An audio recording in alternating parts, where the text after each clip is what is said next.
boa tarde a todos. É muito bom estar aqui mais uma vez com vocês neste webinar promovido pela ASAP. Hoje vamos falar sobre a contribuição da atenção primária para o combate no Covid-19.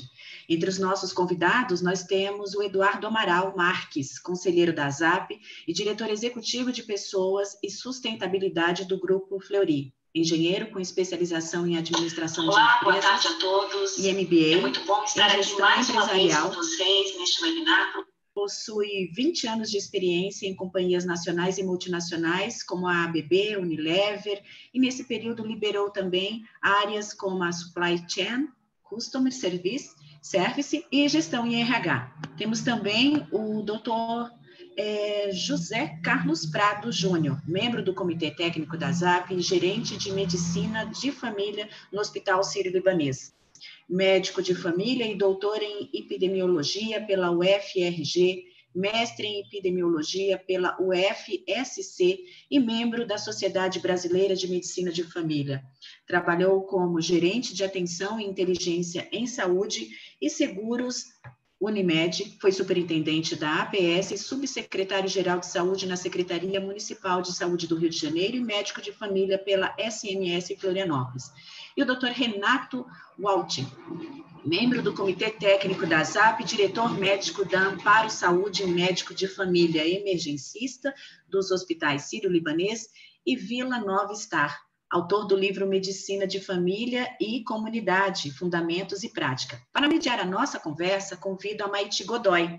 A Maiti Godoy é membro do Comitê Técnico da ASAP e vice-presidente de Expansão e Inteligência em Saúde, ProntMed, graduada em enfermagem, pós-graduada em Centro Cirúrgico e Administração Hospitalar e Economia da Saúde e MBA em Gestão de Saúde. Trabalhou na área assistencial, em consultoria e como executiva responsável por empresas de gestão de saúde especializadas e na prestação de serviços. Sejam todos muito bem-vindos. Peço para a Maiti, que vai conduzir a nossa conversa, já também se posicionar, e lembro a todos que nos assistem, que podem nos enviar perguntas pelo chat do canal. Tenho certeza que os convidados farão o possível para responder a todos. Obrigado, Mara, pela abertura. Boa tarde a todos. É uma honra estar aqui participando com vocês, com o doutor Prado, doutor Walsh e Eduardo Marques, para debater um item tão importante que é a atenção primária, que já vinha em voga há um tempo e agora com a pandemia mais ainda, e também conseguir conversar um pouquinho sobre o que vai acontecer nesse pós-pandemia, né? Agradeço também bastante a todo mundo que está participando e assistindo a gente. E para começar, eu coloco aqui uma pergunta para os três, para o Edu, para o Prado e para o Walsh, né? Como que vocês enxergam que a atenção primária, nesse momento, tem contribuído nas estratégias de contenção da disseminação do Covid-19? O que vocês acham que a atenção primária, especificamente, tem mais feito com relação a isso?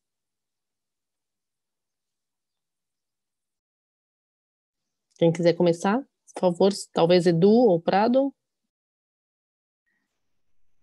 Vamos lá, posso começar então, Maiti. Obrigado aí pela introdução, obrigado, Mara. Vou tentar dar uma perspectiva talvez um pouco diferente aí dos meus colegas, que são médicos e especialistas em atenção primária e podem dar uma visão mais técnica, né? Falando aqui do lado de quem está cuidando do RH e de pessoas nas empresas, né? A atenção primária, e nós na ASAP falamos disso há algum tempo, né, da importância dessa gestão de saúde populacional e de coordenação de cuidado.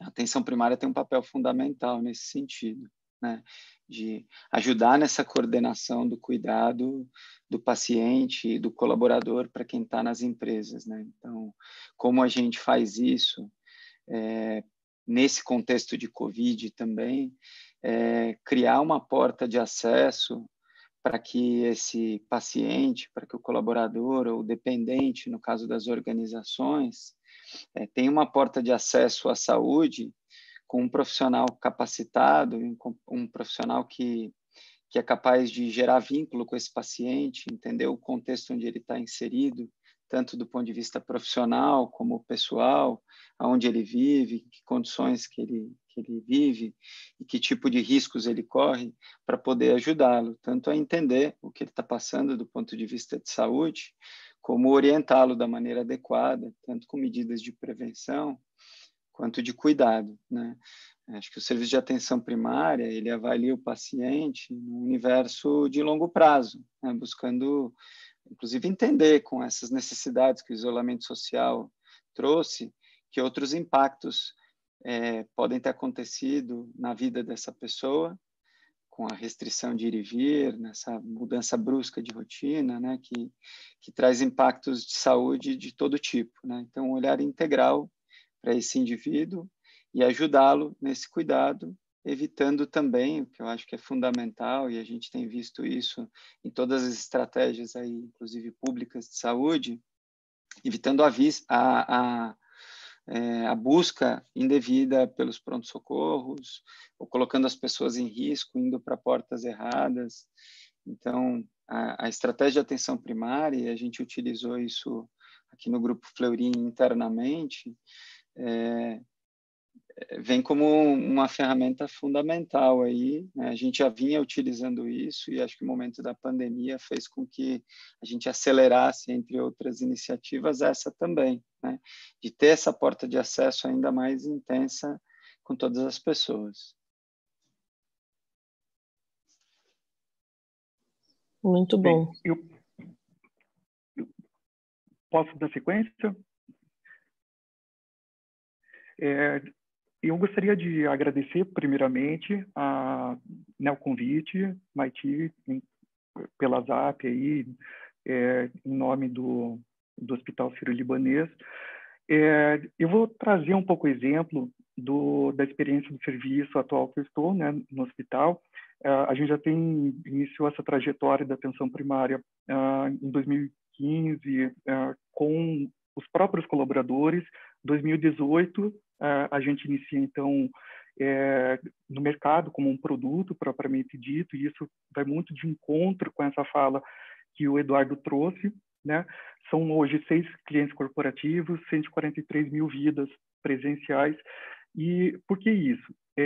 Para contextualizar um pouco o cenário que a gente está e o desafio posto com o Covid do ponto de vista de um prestador que teve que se reinventar, se ressignificar para poder dar uma resposta rápida para essas pessoas, para continuar cuidando delas, tá? Então, as soluções digitais, elas vêm sendo desenvolvidas, assim como vários outros players, né? Isso no Sírio-Libanês não é diferente.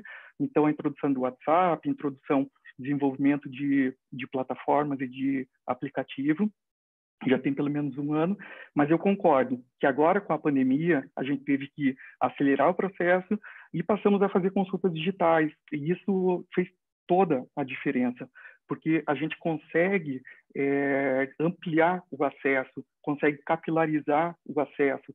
E isso democratiza também o atendimento, a atenção à saúde, tá? Com prescrição de medicamento, com exame sendo solicitado, com atestados e tudo mais, com certificação digital, prontuário eletrônico, tudo assegurado. Para ter uma ideia, a gente saiu de 8.400 consultas, mais ou menos em abril, em março, para 11 mil consultas em abril. Tá? Contamos com 64 médicos, 37 enfermeiros e 25 psicólogos que voltaram agora para o foco da Covid. E por que atenção primária e Covid? Porque nós temos 2 extremos fundamentais na pandemia. De um lado, nós temos os leitos de CTI, respiradores tão noticiados e tão exaustivamente discutidos, né? E do outro lado, nós não podemos esquecer que 80% dos casos de Covid, eles são casos leves. E é fundamental a atenção primária evitar, primeiro, que haja uma disseminação maior do vírus, tá? E também para não sobrecarregar a outra ponta, que são os leitos de CTI. E aí eu chamo a atenção que a atenção primária no Brasil conta com 43 mil equipes de saúde da família, são 286 mil agentes comunitários de saúde, é 64% de cobertura, né, da população. Isso não é trivial. Então, a atenção primária ela tem um papel muito importante. Além disso, as pessoas conhecem o território e isso faz toda a diferença em cidades, por exemplo, como Rio de Janeiro, por exemplo, como São Paulo, em que você precisa entrar em certas comunidades e poder atuar, cuidar dessas pessoas. Tá? Além disso, as pessoas conhecem os profissionais, o médico de família, o enfermeiro de família, ele conhece a população cuidada. E isso também é importante. Ele tem dados, já tem dados estratificados, então esse é um outro papel importante da atenção primária, estratificar esses pacientes com risco e poder monitorar esses pacientes, poder acompanhar e poder se antever. Outro ponto importante é que a gente tem uma visão hoje míope da pandemia. Por quê? Nós temos a casuística, né, os sintomas, sinais e sintomas, como é uma doença nova, tudo que a gente sabe, ou quase tudo, é com base nos artigos científicos que foram publicados quase exclusivamente no ambiente hospitalar. Então, inicialmente, se pensou que Covid era igual a febre, mais tosse, mais dispneia. Hoje já sabe que não. Então, é muito importante ter essa casuística desses 80% da população, porque é diferente, e pode ser diferente, pode ajudar, inclusive, com modelos matemáticos, modelos de regressão logística, para você estimar probabilidade da pessoa estar com Covid ou não, já que a gente tem dificuldade no acesso dos exames, tá? Eu acho que era isso. A parte preventiva, então, é fundamental, de disseminação de informação. O uso de EPIs é uma realidade que mudou no cenário da atenção primária, e o papel da atenção primária também é em proteger o profissional de saúde e também a população. Tá? Já foi falado da coordenação do cuidado, fazer o diagnóstico correto no momento oportuno, coordenando o cuidado, orientação do percurso assistencial. Tá? Isso é fundamental. Monitorar as pessoas sintomáticas, esses grupos de risco, isso é fundamental. A digitalização do cuidado, que a gente já colocou. Tá? E a gente vai precisar lançar mão de alguns devices, algumas coisas para substituir um pouco e ampliar um pouco o escopo de atuação da telemedicina. Tá? Além disso, a saúde mental e notificação dos casos suspeitos é outro papel importante. E emissão de atestados, de óbito e tudo mais, e isso é uma coisa que quem conhece, né, a atenção primária conhece lá os pacientes acabam, muitos deles, falecendo, infelizmente, em casa, e facilitar a vida das pessoas. Em resumo, a gente tem que dar uma resposta rápida à sociedade, e a atenção primária fez isso. Walsh? Olá, Maite. Boa tarde, pessoal. Né? Boa tarde, já passamos meio-dia. Queria agradecer à ZAP aí o convite. Fiquei muito honrado em participar do lado desses dois aqui, duas feras. E fico muito feliz de poder. Eu tenho feito aí um trabalho realmente importante, né, de falar, trazer informação correta, de qualidade para as pessoas e de combate aí a fake news, né, as inverdades. Bom, depois da fala aí desses dois gigantes, né, sobrou pouco para mim, mas eu acho que a gente tem que, né, ressaltar, já foi falado, né, mas de uma maneira direta, falar dos quatro atributos principais da atenção primária, né? Então, como que a atenção primária pode contribuir, né? O acesso, como já foi falado, e aí você usar a tecnologia para isso. Eu sou um defensor de que a gente tem que usar cada vez mais tecnologia a nosso favor, né? Devices, telemedicina, né? Tudo isso para contribuir com a gente. A gente está, como o Prado falou, a gente está mais perto, né? O médico de família, mesmo a equipe de saúde da família, estão mais perto, mais próximas das pessoas, né, e consegue entender a realidade. O Brasil é um país de extensão continental, né, ele é verticalizado, né, do extremo sul ao norte, e não dá para a gente tratar da mesma maneira essas pessoas. Não dá para você falar estabelecer uma regra geral para todo mundo. Tem que ter esse olhar mais próximo, né? Tem que entender a realidade local, tem que ter essa competência cultural e aí você consegue essa proximidade e o acesso, lógico, ampliado aí através das tecnologias, e isso acaba melhorando muito esse atributo. A outra do coordenação do cuidado, onde ao conhecer esse paciente você consegue ir acompanhando, monitorizando, evitando que ele procure pronto-socorro desnecessariamente. Os hospitais que eu trabalho, a gente viu aí uma queda importante das pessoas, entenderam que realmente não deveriam ir para pronto-socorro sem necessidade. Só que, e aí? E aquela dúvida que a pessoa fica? Então, ela ter o seu médico de família, ter a sua equipe de saúde da família, ter o profissional da atenção primária, que ela confie, que ela possa tirar essa dúvida, é também muito importante e corrobora com esse fato da pessoa não ir ao pronto-socorro desnecessariamente. A integralidade, né? Acho que o fato da atenção primária, os profissionais da atenção primária atenderem tudo, né? Dá uma demanda que hoje a gente tem visto na Amparo, muitas empresas têm procurado a gente com uma dor, né? Autogestões, operadoras, com uma dor muito importante, né?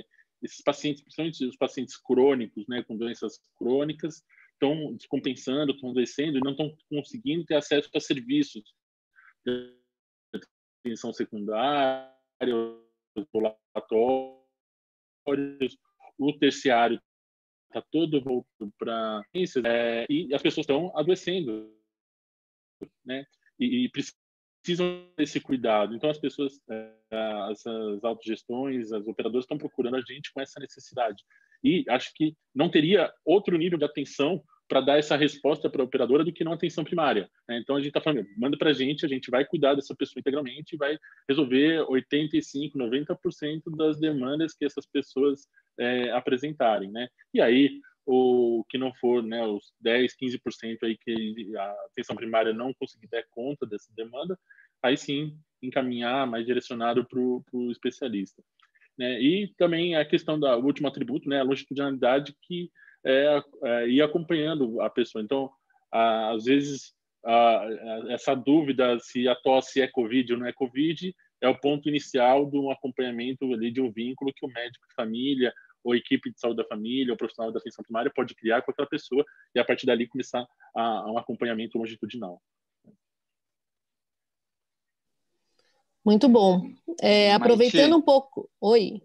Se eu puder só, para fechar aqui essa... Claro, fica à vontade. Ainda em linha com essa pergunta e com as colocações aí brilhantes dos dois colegas, eu acho que vale a pena reforçar o que foi falado do ponto de vista de quanto que a gente deve se beneficiar do uso dos dados que a gente tem do ponto de vista de saúde das pessoas, transformar isso numa informação de qualidade e usar isso para o planejamento desse trabalho de atenção primária, né? Então, eu imagino que na audiência a gente tenha um público heterogêneo de empresas que já têm uma estratégia implementada de atenção primária e de outras que estão planejando fazê-lo, né? Então, super importante que esse processo de planejamento, e como bem o Dr. Renato comentou, né, a gente tem condições muito diferentes nas diferentes regiões onde as populações estão, levar isso em consideração também é fundamental,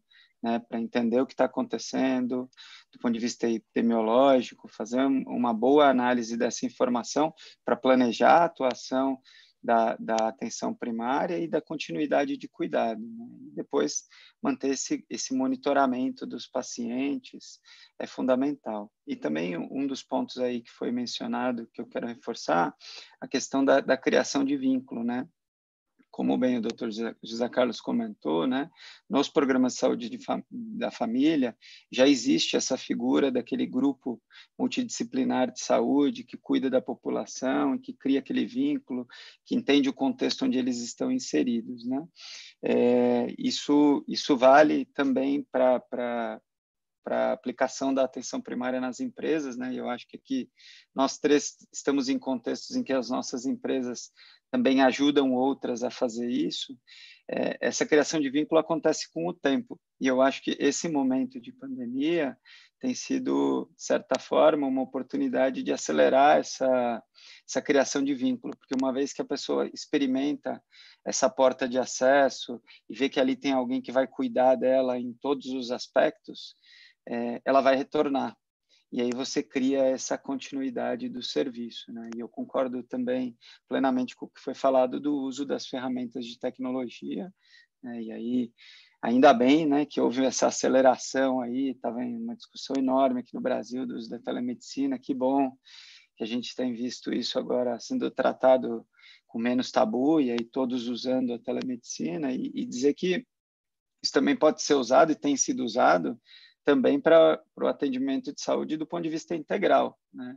Tem um atendimento psicológico, odontológico, assim, tudo que pode ser feito com o uso da ferramenta, da tecnologia, para manter as pessoas assistidas nesse momento de isolamento, é super importante. Acho que esses pontos aqui só que eu queria destacar, aproveitando o gancho. Super obrigada, agora ótimo. Quem vai aproveitar sou eu aí.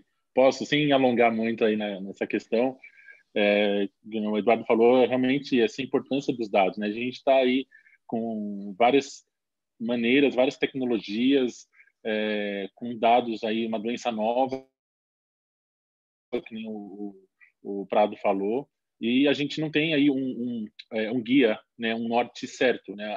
A gente não consegue testar todo mundo, né? No Brasil, a gente não vai conseguir para todo mundo conseguir com a doença. O que a gente tem hoje de concreto e dado mais fidedigno é o número de óbitos, né? E isso tem guiado a gente. Muitas pessoas, o número de afetados, né, o número de infectados, não, que diz lá no Ministério, mais de 100 mil pessoas já no Brasil, não é um número concreto. Provavelmente a gente tenha muito mais. Então, acho que o fato da atenção primária estar nesses lugares, né, onde você não tem acesso a tantos recursos, das pessoas realmente nesse momento o que é o quadro clínico, entender quais são as necessidades e gerar dados mais concretos, né? Porque você consegue fazer diagnóstico clínico de COVID, né? Não precisa da testagem, né? E aí você vai conseguir notificar esse caso. Essa pessoa que não tem acesso, de repente, ao hospital, com recurso para isso, consiga acessar a atenção primária para fazer isso. Mas o que eu quero dizer é assim, a importância realmente que a gente está gerando muitos dados, né, e muito.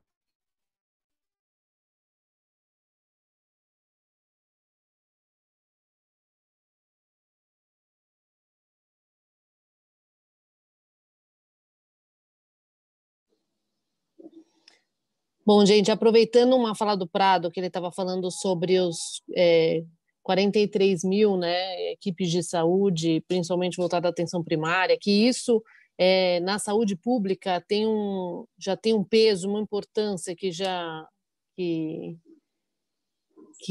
estava dado, digamos assim, as pessoas já estão acostumadas, né? Eu queria saber do próprio Prado sobre o SUS, que tantas vezes foi criticado e que agora ganhou muito mais defensores, muitas vezes, porque entende um pouquinho mais esse formato, né, o que eles fazem e tudo mais. Que mudanças você imagina que vão ocorrer especificamente para o sistema público no pós-pandemia? Prado. Obrigado pela pergunta, Maiti. Eu acho que tudo que foi falado até agora se aplica também ao Sistema Único de Saúde, e essas transformações que aconteceram estão acontecendo no Sistema Único de Saúde, tá? Geralmente, quem critica nas pesquisas de satisfação o Sistema Único é geralmente quem não utiliza. E agora, no momento da pandemia, está se mostrando mais relevante e mais respeitado, né, na opinião pública, tá? Nós temos uma questão, temos um problema que 90 milhões das pessoas, das 208 milhões de brasileiros, estão na base de cadastro das equipes de saúde da família. Então, temos um gap aí importante, tem 22% da população, 23% que utiliza né, a saúde suplementar. Mas o SUS está presente na vida das pessoas e todo mundo utiliza, talvez sem saber. Por exemplo, vacina, agora vigilância em saúde no Covid. E nós temos uma tradição muito grande de epidemiologia, de vigilância. Até os repórteres acertam o nome, né, do epidemiologista. E é muito respeitado, né? Tem vários institutos e tudo mais. E na atenção à saúde nem se fala. Nos últimos anos a gente viu uma estruturação muito grande da atenção primária, tá? Então, assim, eu separaria durante a pandemia, tá? E eu acho que vale a pena reforçar ainda algumas questões. Foi muito bem colocado pelo Eduardo, pelo Walsh, que, abrindo um parênteses, é um dos caras mais respeitados e conhecidos aí no país como médico de família. O Walsh, é um grande prazer também para mim estar do seu lado aqui, e o Eduardo eu conhecia de nome, então estou bem em casa, tá? Fechando parênteses, eu acho que a gente tem um potencial ainda desse big data, desse conjunto de dados de milhões de pessoas, de cadastro dessas pessoas. Nós sabemos onde elas moram, nós sabemos as condições clínicas, nós temos estratificado o risco dessas pessoas. E a gente pode usar, por exemplo, georreferenciamento, tá? Buscar ativamente essas pessoas. A reorientação do serviço de saúde já foi colocado, isso durante a pandemia. A gente tem que falar, antes de falar ainda da pós-pandemia, tem que falar da transição. Haverá um momento nas próximas semanas em que o número de casos vai cair, certo? Vai passar do pico, tão falado pico, e precisamos planejar um retorno seguro dessas pessoas, tá? Com base em maior número de informações possíveis. E a gente já tem essas informações. O ESUS é um centralizador dessas informações, e na saúde suplementar não é tão organizado, tão estruturado assim. Mas a gente vai precisar, quando retornar, tanto no sistema público quanto no privado, pensar em não misturar os fluxos das pessoas. A exemplo, tem no Cambridge Health Alliance, lá em Boston, o que eles fizeram? Eles separaram em turnos de atendimento. Então, de manhã, por exemplo, para atender Covid, e à tarde para atender não Covid. Ou unidades específicas Covid, para não misturar e não possibilitar uma segunda onda, e que as pessoas fiquem mais tranquilas de ir ao serviço de saúde, que não vão se contaminar e tudo mais. E no pós-pandemia, que a Maiti perguntou mais especificamente, eu acho que são 2 pontos, tá? Primeiro, assim, a questão de saúde mental, que já é prevalente na atenção primária, já é prevalente na nossa sociedade, e a questão que o Walsh já colocou aqui, que os pacientes crônicos. Então, no Sistema Único de Saúde e também no privado, eu acho que não diferencia, a gente tem que olhar para isso, abordar os problemas oriundos assim do isolamento social prolongado, que é uma coisa que a gente não tem conhecimento, nunca aconteceu isso na nossa história. Precarização da nossa vida social, isso mudou, por mais que a gente se conecte mais, isso mudou, e toda mudança gera estresse, adoecimento, perda de emprego, e isso é inevitável. Uma parcela da população aí vai perder, ter redução de salários, violência doméstica, alcoolismo, tudo isso são decorrentes da pandemia, e são os efeitos colaterais inevitáveis, tá? E os pacientes crônicos, o Walsh já colocou, eles vão agudizar, eles não têm lastro para ficar, as gestantes, os pacientes que estão em acompanhamento, eles não têm lastro eles deixaram de ir até o serviço de saúde, tá? E a gente vai precisar resolver isso. A telemedicina, eu acho que é uma solução, e a gente já está, tanto no público e privado, já adotou, tá? E, por fim, então, para resumir, eu acho que são 3 Rs. Primeiro, ressignificar, a gente tem que se adaptar a essa nova realidade, novos protocolos que toda semana estão saindo, novos fluxos. Então, tem que se ressignificar e readaptar. E a atenção primária é especialista nisso, em se adaptar à necessidade e demanda da população, tá? Resiliência, porque está difícil, a crise é grave, apesar de algumas pessoas dizerem que não, é grave, tanto do ponto de vista econômico quanto sanitário, clínico, etc. Então, resiliência. E o terceiro é o retorno. A gente tem que se preparar, se estruturar para retornar. E o sistema público tem que apoiar nesse retorno das pessoas o mais rapidamente possível e se reinventar para poder dar conta, porque haverá, quando retornarem os atendimentos, um represamento de consultas, de cirurgias e tudo mais, e que tem que se planejar com dados, com informação, este retorno. Nossa live, assim, tá muito gostosa ouvir vocês. Nossa, cada vez, assim, mergulhar num aprendizado que a gente, esclarecedor, assim, que a gente acaba, né, ficando cada vez mais consciente dessa fase tão inédita no mundo e principalmente aqui no Brasil, que a gente não tinha a menor, né, ideia de como seria uma pandemia. Já se passaram 30 minutos da nossa live. Então, tem muitas perguntas aí, a Maiti já está aí com um monte de perguntas para passar para os nossos convidados, só para lembrar que 30 minutinhos já se foram. Obrigada, Mara. Aproveitando só o gancho do que o Prado falou agora, principalmente dos 3 R's que eu adorei, e algumas coisas que o Edu colocou, né, inclusive porque a área empresarial já, alguns estão em estágios diferentes, mas alguns já estão executando atenção primária, usando ferramentas e tudo mais. O que você enxerga, Edu, que vai mudar, principalmente em relação à parte de educação e prevenção, utilização das ferramentas? Você acha que vai ter mais envolvimento dos próprios colaboradores no uso de ferramentas, aplicativos, esse tipo de coisa? Ou só uma dúvida rápida mesmo? Dúvida rápida e fácil, né? Dizer o que vai mudar nesse contexto que nós estamos vivendo, acho que é mais difícil dizer o que não vai mudar, né? Mas a gente tem discutido, inclusive, em todos os fóruns que eu participo aí de gestão de pessoas, como existe uma mudança de comportamento atrelada a tudo isso que está acontecendo, né? Essas grandes crises fazem com que as pessoas, de fato, repensem todos os seus hábitos e rotinas. E a experimentação que está acontecendo com relação a ferramentas, né, que é um dos pontos que você perguntou, tem quebrado alguns tabus aí. E a gente já falou aqui bastante da telemedicina, né, que todos nós temos usado, mas todas as diferentes ferramentas aí digitais. Acho que essa é uma mudança importante. Quem ainda não havia aderido passa a aderir.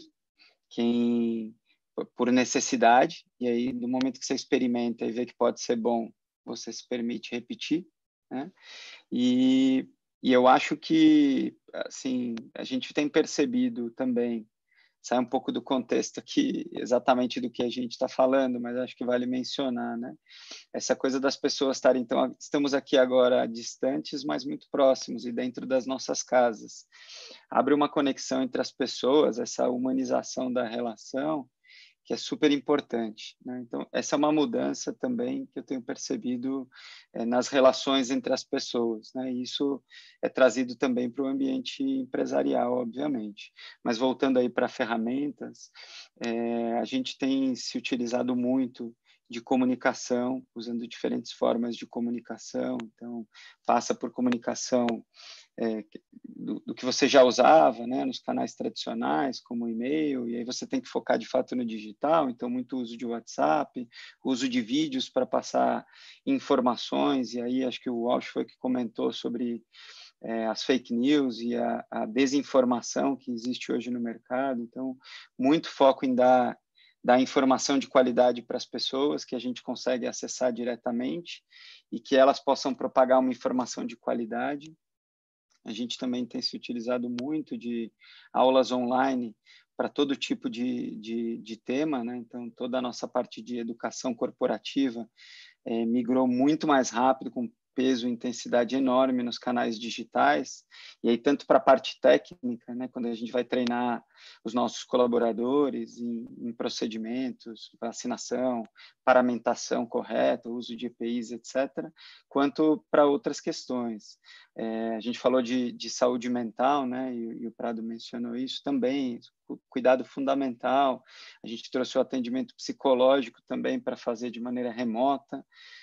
se torna ainda mais relevante nesse momento. Entramos com práticas de mindfulness, yoga, falar de alimentação saudável nesse contexto, tudo isso é saúde, né?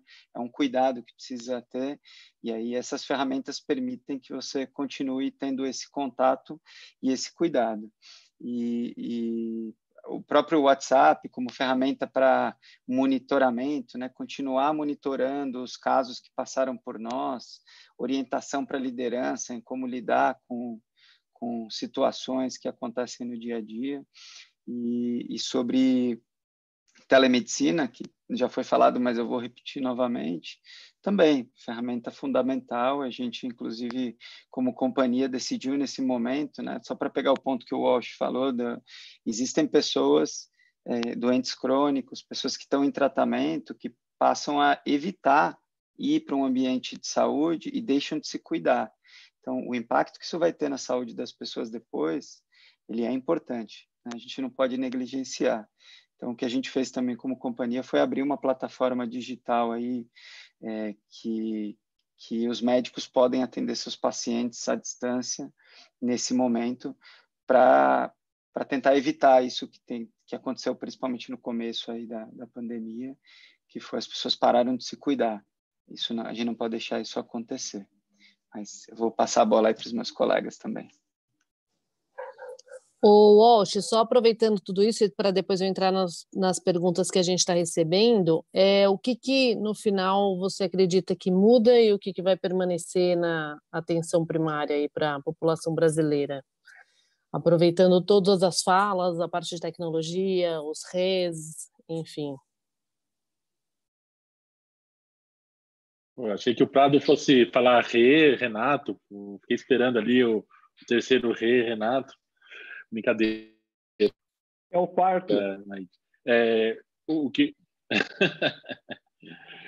Muito bom. Assim, a telemedicina vai mudar, né? A maneira de cuidar, né? A telemedicina é como parte de uma consulta, né? A teleconsulta, né? Como parte da consulta, dizendo que, peraí, que meu sinal aqui está meio ruim. Acho que tá bom, agora tá me ouvindo, tá tudo certo? A teleconsulta aí como parte fazendo parte desse pacote de cuidado da pessoa, então não vai ser mais possível, eu acredito, descolar isso, né? Então a telemedicina veio para ficar, né?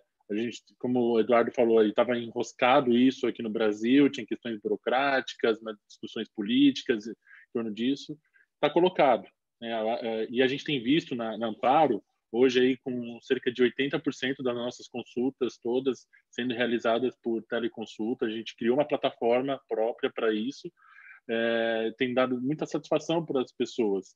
Dificilmente você vai tirar algo, a gente já viu isso com aplicativos de carro, com outros aplicativos, né? Dificilmente você vai conseguir tirar, é mais fácil a legislação se adaptar a isso, mudar, para conseguir comportar isso, né?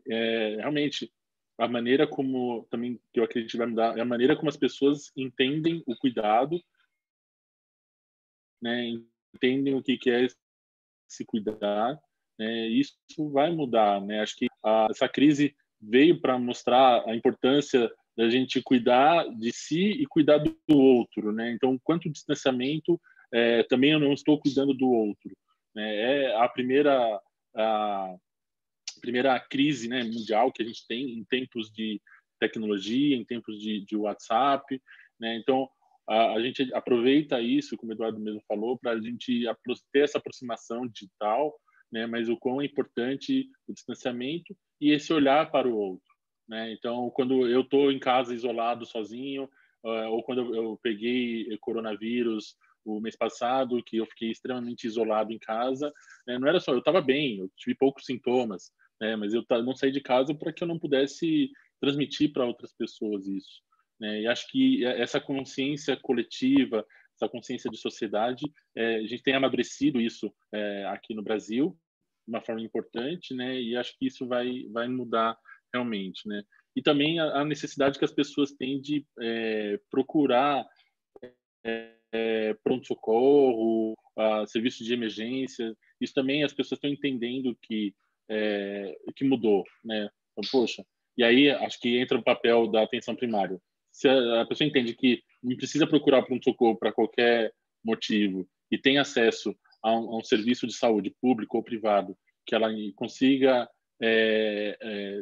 dar conta de cerca de 80% das suas demandas, né? Então é um aprendizado para essa pessoa também. A atenção primária ganha, fortalece e cresce também no país, tanto no público quanto no privado. E aproveitando isso que você está falando, para você mesmo, né? A gente tem uma pergunta aqui da Venilcio Luiz de Souza. Ele pergunta: o tema é importante, a gente necessita de um programa de informação nacional para que as pessoas entendam e onde ir em cada situação, né? Como que a gente vê essa necessidade? Acho que uma coisa tem a ver com a outra, essa questão da informação e de onde ela busca e da fake news e tudo mais. Maite, o Ministério da Saúde tem feito um trabalho admirável, assim, excelente. Eu tenho muito orgulho do trabalho que está sendo feito. Realmente é coisa, né, de ponta, tecnologias estão sendo usadas, as ações que estão sendo tomadas. O Ministério Público está se portando de uma... Aí você tem aí acessos a mesmo instrumentos do próprio Ministério da Saúde que te orientam, né? Você tem aplicativo do Covid, do Ministério da Saúde, o site do Ministério da Saúde que ele desenvolveu voltado para o coronavírus, também tem ali explicando, mas sempre teve isso de alguma forma. Agora está mais voltado para o Covid, né? Para coronavírus, para pandemia, mas isso sempre existiu, estava lá, que não era tão divulgado. É que agora as pessoas buscam mais essa informação, buscando questões do Covid. Mas, por exemplo, o aplicativo do Ministério da Saúde do coronavírus, que é muito bom, você vai colocando ali os sintomas que você coloca, né, que você tem, e aí, como o Prado falou, né, através de ferramentas matemáticas, epidemiológicas, ele vai falar assim, olha, ele pondera aquilo, te classifica, fala assim, olha, acho que é melhor você passar por um atendimento em pronto-socorro, ou não, você pode procurar um médico da UBS, um médico da Estratégia da Saúde da Família para o atendimento. Legal. E, o Prado, vou aproveitar agora para passar para você outras duas perguntas aqui. Uma da Monique Alves Padilha, que como elas se juntam um pouco, tá? Porque tem a ver não com a saúde pública, e sim com a saúde privada. Como vocês estão vendo a adesão dos programas de promoção de saúde em tempos de Covid nos planos de saúde, que teoricamente estão no âmbito da APS? E a Aline Marques perguntou, com a mudança no formato do acompanhamento médico com o uso da telemedicina, e vinculando isso ao processo de fidelização, como que você está vendo e discutindo, está sendo discutido os modelos de pagamento? Excelente pergunta. Começando pela primeira, da Monique. As estratégias de prevenção e promoção, elas fazem parte, né, da atenção primária, e na saúde suplementar em especial, via de regra, né, a grande maioria dos beneficiários, eles são atrelados a um plano empresarial, né? Então, eles estão atrelados a empresa é a fonte pagadora, tá? E, geralmente, as empresas, pelo que a gente nota, já têm uma estratégia própria para fazer essa promoção da saúde. É diferente. E isso é um aprendizado para mim, que minha carreira inteira foi no setor público até há pouco tempo, certo? E isso tem sido ainda um aprendizado. É diferente a forma como comunica. A questão do endomarketing é muito importante, tá? Em relação a como chegar e penetrar nesses colaboradores. Na nossa experiência, né, o nosso serviço ali no Hospital Sírio-Libanês, tem sido muito bem aceito, assim, e a gente tem feito uma parceria muito boa com as empresas, e até de troca de informação, em alguns momentos, assim, o próprio médico da empresa, ele vai ter dificuldade de capilarizar, porque ele é o médico da empresa, e é diferente você ter um prestador falando e colocando as recomendações. Para o Covid foi um clássico. A gente conseguiu equalizar essa questão econômica, né, de afastar as pessoas, versus a questão de clínica mesmo, de evitar o contágio. Isso tem sido muito bem aceito. Mas é uma troca, é diferente do Ministério. O Ministério coloca uma regra, uma orientação. Aqui não, aqui é uma negociação, uma troca. Tá? Em relação à segunda pergunta, não sei se eu entendi direito, mas ela está relacionada com o financiamento, propriamente dito. O financiamento, ele é vital, ele é importante. A forma como eu remunero o prestador, a forma como eu remunero o profissional, ele pode induzir até a questões mais perversas. Então, se eu coloco indicadores e pago por esses indicadores, eles são mal construídos, eu estou indo para um caminho, induzindo as pessoas a buscarem, enfim, oferecer uma qualidade assistencial equivocada. Está muito em discussão, qualquer congresso que a gente vai, qualquer fórum, qualquer mesa, se discute a questão do fee for service, né? E os modelos de pagamento híbridos, assim, eles tendem a ser os melhores, assim, eles aproveitam que cada um deles, não tem nenhum perfeito, mas aproveitam que cada um deles tem de melhor e minimiza um pouco o que cada um tem de pior. Não sei se eu respondi a pergunta propriamente dita.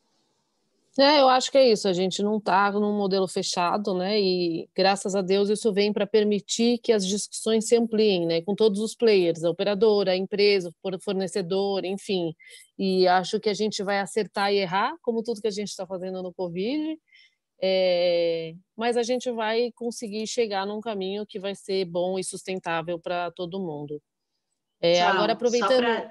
Desculpa. Maiti, só um minutinho. Oi. Só aproveitando, já temos aí mais de 45 minutos, faltam um pouquinho mais de 10 minutos para encerrarmos, então acho que agora a gente vai ter que fazer aquela rapidinha aí para todo mundo poder responder rápido e também para a gente aproveitar e se despedir, tá bom? Vou até já, só passando para avisar. Combinado, Mara, obrigada. Quando a conversa é boa, que a gente acaba estendendo mesmo. Só um ponto que é importante, de uma pergunta que tem aqui da Sofia Martins, que estamos todos cientes das demandas e dos dados epidemiológicos de saúde mental. Na percepção de vocês, o que ocorre que não tem permitido o avanço prático sobre esse tema, e aí talvez o Edu ele tenha uma experiência bem legal sobre a questão de saúde mental, especificamente para os colaboradores, mas talvez ele consiga falar sobre os avanços disso. Só pedir para ser rapidinho, para a gente conseguir depois amarrar com mais duas perguntas que vão ser o fechamento. Claro, Maiti, vou ser breve aqui, até porque eles podem também querer contribuir. A questão de saúde mental, eu acho que tem sido muito debatida, de fato tem uma prevalência alta, como o Prado falou. Isso não é diferente no público e no privado, isso é uma realidade, né, atual, e eu tenho visto de maneira importante a intensidade de ações que as empresas têm feito nesse sentido, de cuidado com isso, né? Muita conscientização, quebrar os tabus e falar sobre saúde mental, sobre doenças mentais e oferecer esse serviço, de fato, como um serviço de saúde de extrema importância. Então, a gente já tem há um bom tempo aqui para os nossos colaboradores um programa específico que chama Acolher, que é um programa de atenção à saúde mental, com um grupo de atendimento, começou com psicólogos e hoje a gente tem psicólogos e psiquiatras nesse grupo, com atendimento continuado.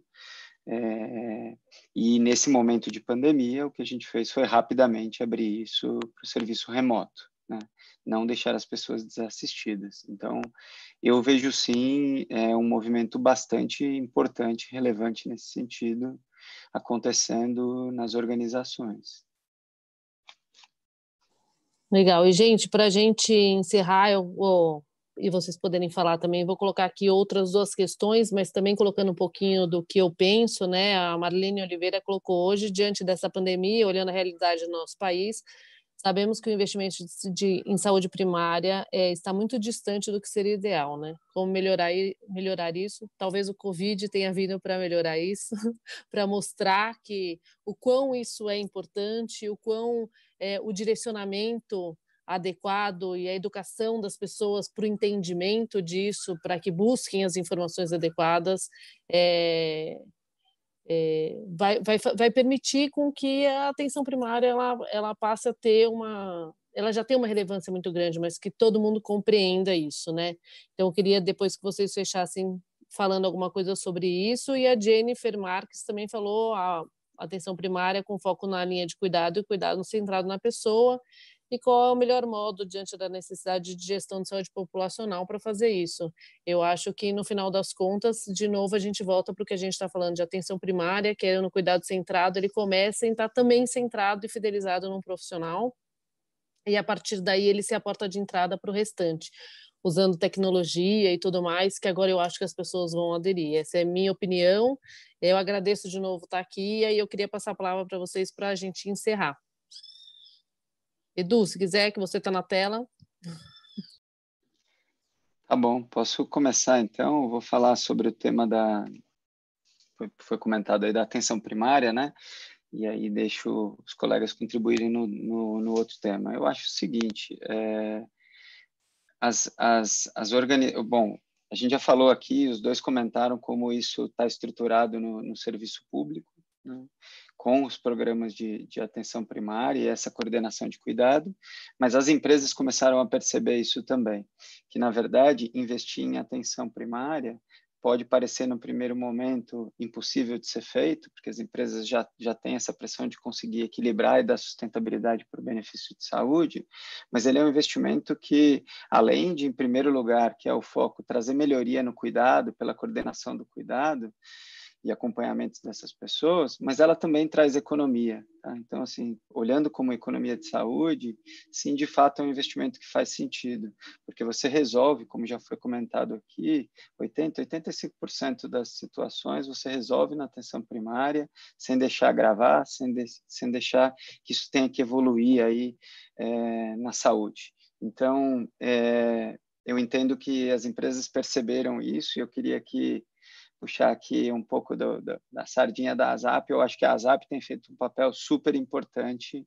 em falar sobre isso, em falar sobre gestão de saúde populacional, em trazer essa consciência também para as organizações, também para o setor privado, de como faz sentido olhar para isso e investir em atenção primária. A gente já tem percebido também, como empresa que provê também serviço de gestão de saúde, a gente tem percebido uma aceleração das empresas buscando essa ajuda para organizar o seu serviço de atenção primária e de coordenação de cuidado. Legal. Prado? Também seu encerramento? Excelente. Muito brevemente, eu tenho a visão em relação ao financiamento um pouco mais pessimista. Eu acho que, como houve uma exposição muito grande na mídia, na população inteira, em relação às leis do CTI, em relação à morte por falta de ventilador, eu acredito que haverá uma pressão para se priorizar mais agora e construir cada vez mais hospitais e tudo mais, abrir mais leitos hospitalares, coisa que vai na contramão do que a sociedade precisa, efetivamente, né? Se a gente pegar outros países, eles gastam, da OCDE, pelo menos, eles gastam quase 40%, 50% do budget na atenção primária. E aqui no Brasil é pífia assim, a participação da atenção primária. Em relação ao cuidado, né, das pessoas e cuidado centrado na pessoa, eu acho que é fundamental como operacionalizar essa saúde populacional. Eu acho que a estratificação de risco, o uso de analytics, o uso de inteligência artificial, acho que vão fazer toda a diferença. Assim, eu me despeço agradecendo mais uma vez a ZAP.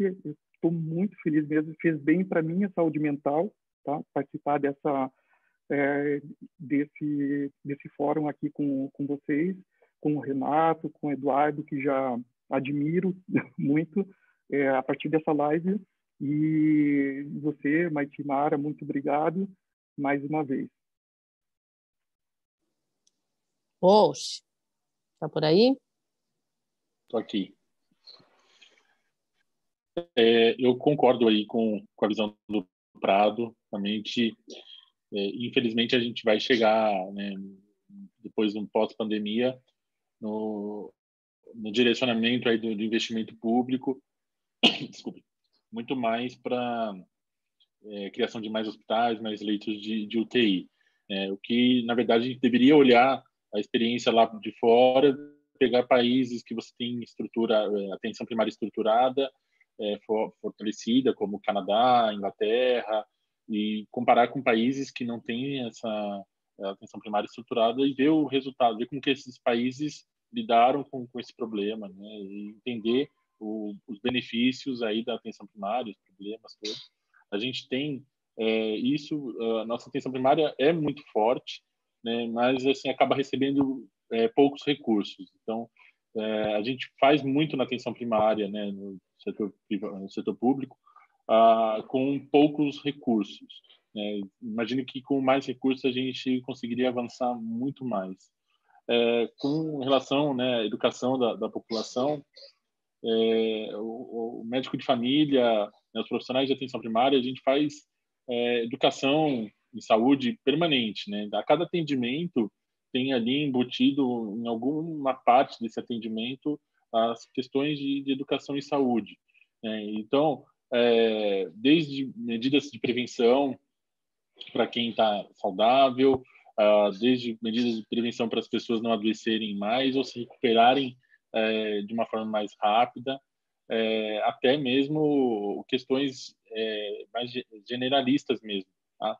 E você a população tendo acesso cada vez mais à atenção primária, ter o seu médico de família, a sua equipe de saúde de família, a gente vê que o impacto que isso tem, né? Como o Eduardo colocou, né, da economia que isso gera, né? Eu falo que é otimização de recursos, né? Então, que daí com o dinheiro que você deixa de gastar fazendo exames desnecessários, com procedimentos desnecessários, você consegue investir em outra forma, né, investir isso tanto no privado quanto no público, consegue investir. Eu participei aí do projeto aí junto com o Prado, lá fui o primeiro médico de família lá a construir esse projeto, e a gente viu o impacto que teve isso na economia. Né? Hoje, como diretor da Amparo, a gente vê, eu vejo no dia a dia, né, na gestão, o quão importante é a gente orientar essa população da maneira correta e do que precisa ser feito, né? E aí a gente consegue, através disso, uma melhor qualidade no cuidado dessas pessoas, né? E aí potencializar a atenção primária para imitar o cuidado com essas pessoas. Agradeço o convite, foi demais mesmo, muito legal participar dessa live. Aí fizemos mais sucesso que Jorge Mateus, né, na nossa live.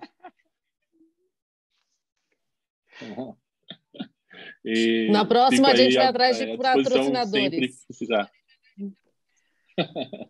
Queria só agradecer também aí a vocês Obrigado. Pela discussão de qualidade. Aprendi muito aí com vocês. Muito obrigado.